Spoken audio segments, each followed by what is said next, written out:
Securite, securite, securite. All vessels, all vessels, all vessels. Sailing vessel Naoma will be entering the port of Papeete. We are restricted in our ability to maneuver due to engine difficulties and will be entering the pass in reverse. We request all vessels keep clear of our position. Any concerned traffic, please contact Naoma, channel 16. Thank you. Out.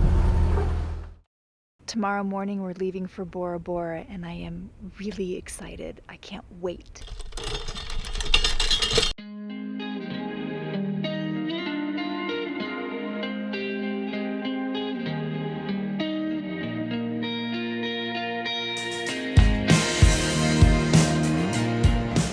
It really is such a blend of money and poverty. It's interesting to me because on one side you've got the local houses and a lot of them are shacks, and on the other side you have these, you know, super expensive over-the-water bungalow. And it's not just this financial separation. Bora Bora, more than any other island that I've been to in French Polynesia, has a separation, a physical separation between the locals and the tourists. You know, there's the actual lagoon itself, almost like a moat, saying Polynesians stay here, tourists stay there. And unlike the other islands, there's just not as much commingling. And it feels weird, it feels alien. And here we are on a sailboat going right between the two of them, kind of straddling those two worlds with lots of speedboats zipping around all over the place. This is the flag for the Tahitian separatist movement, a strong and growing group of Tahitians advocating for greater independence from French rule. According to the charts, most of the next few miles are too shallow for us to pass. 10 feet. 10 feet. I need to get back starboard. Starboard 30. Starboard 30. Clear ahead. Clear ahead. Okay, starboard 20. Starboard 20. I need to come port soon. Copy, port 10. Port 10. Clear ahead. Clear ahead. After Cha-Ching, I need to come port. Copy. Nicole, I need to go port a lot. You're clear to go port. 8 feet. 8 feet. Our keel is almost 7 feet. There's some coral around here, a little reef. Ay, ay, ay. Ryan's doing a fantastic job. Slow as pro at this time. Doesn't help that there's a massive, massive squall ahead of us. Look at that. Winds have started with the squall. All clear ahead. Copy. We're good for a little while. You can breathe.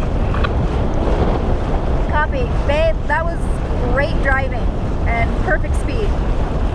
Good communication. Thank you. You're welcome. My honey brought me to Bora Bora. We made it.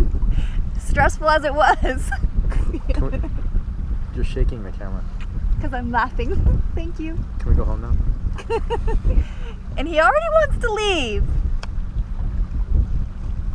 First, the reward, then we go home. Day 1 of Bora Bora. Day 2 of Bora Bora. Day 3 in Bora Bora, still raining. Day 4 in Bora. Oh, we're seeing 36 knots. Rainbow. Day 5 in Bora Bora. The rain washes away the salt and dirt and leaves the perfect platform for an insane practice. There's a break in the weather. There is no rain right now, and the winds are holding up, hopefully, still. So we're gonna see if we can get a little kiteboarding session here in Bora. Ew. Oh. Bora Bora is really about tourists, and Bloody Mary's is the tourist mecca. No trip to Bora is complete without checking it out.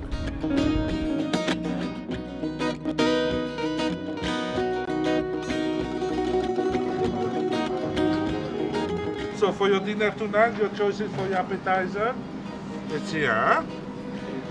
You can have the beef and shrimp kebab, the baby back ribs, pork ribs, the prawn shrimp, tempura shrimp, and the ahi tuna sashimi, yeah, with wasabi on the side.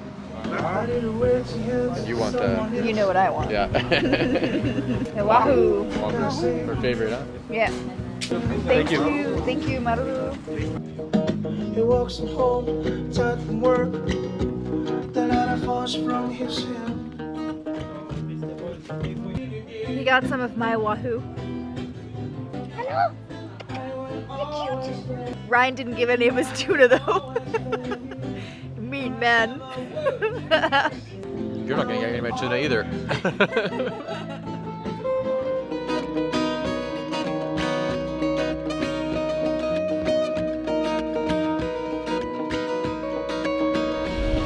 Goodbye, Bora Bora, and all the 560 other boats.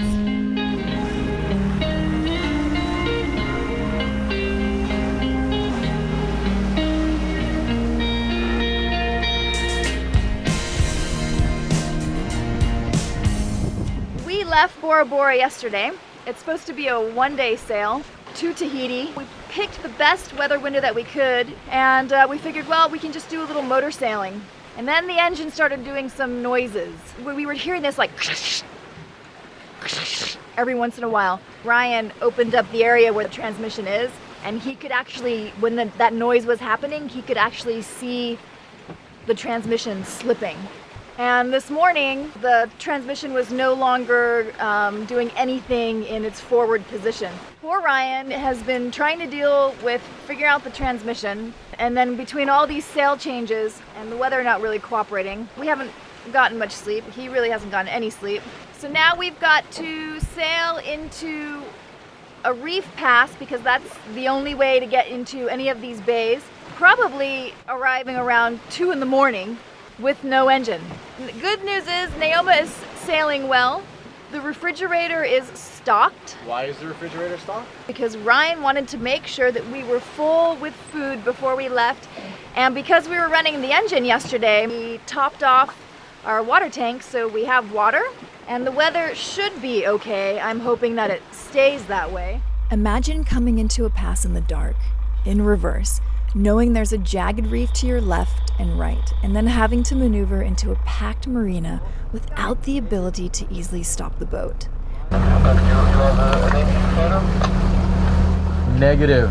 Transmission, over. We are able to maneuver in reverse, but it is limited. So I'm going to attempt to enter the pass in reverse, over. That was the furthest thing from easy. We're stuck in the marina until we can fix this. Does that lead to marital drama? Does this turn out to be a bigger problem than we expected? Does Ryan get frustrated, drink himself to oblivion, and run down the docks butt naked? Stay tuned to find out how this all unfolds in our next episode.